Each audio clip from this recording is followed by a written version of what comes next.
अस्सलामुअलैकुम वरहमतुल्लाहि वबरकातुहू। अपनी गुज़िश्ता वीडियो में हमने आपको बतलाया था सफ़र के मुतालिक नमाज के मसाइल के बारे में कि सफ़र में इंसान नमाज कैसे पढ़े और सफ़र किसे कहते हैं, सफ़र शरई कितने किलोमीटर है और मुसाफिर के लिए क्या क्या शर्तें हैं। फिर मैं थोड़ा सा रिपीट कर दूं कि मुसाफिर के लिए दो शर्तें हैं। एक तो ये कि वो 78 किलोमीटर प्लस का सफ़र तय करे।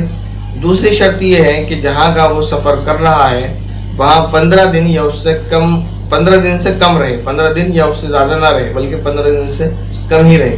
अगर वो 78 किलोमीटर से कम का सफ़र करता है या 15 दिन या उससे ज़्यादा वहाँ रहता है तो फिर उसका हुक्म मुकीम की तरह होगा, मुसाफिर की तरह नहीं होगा।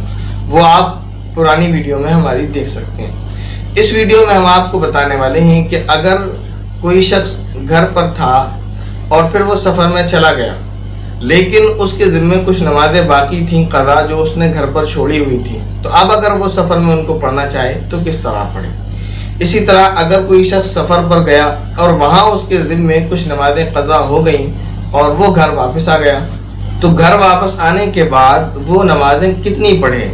क्या वो घर की क़ज़ा नमाज़ें सफ़र में 4 रकात पढ़ेगा या 2।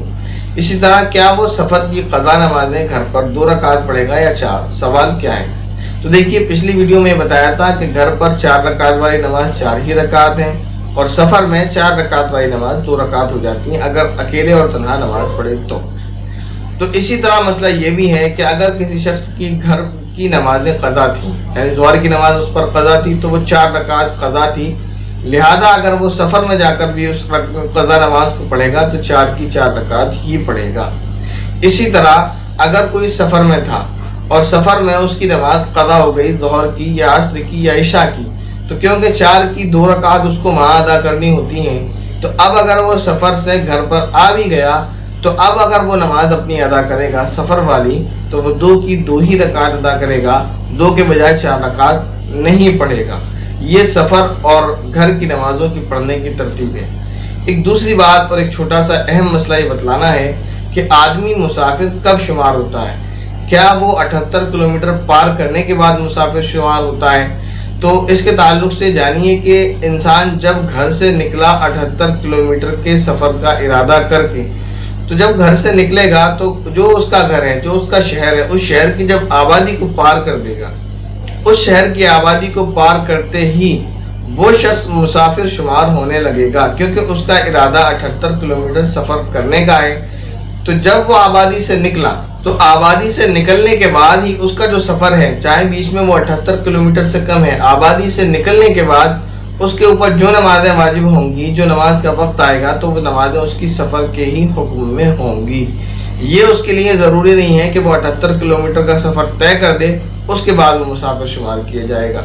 मुसाफिर की 2 शर्तें तो वही हैं कि 78 किलोमीटर प्लस का सफ़र तय करें और 15 दिन से कम रहने की वहाँ नीयत हो।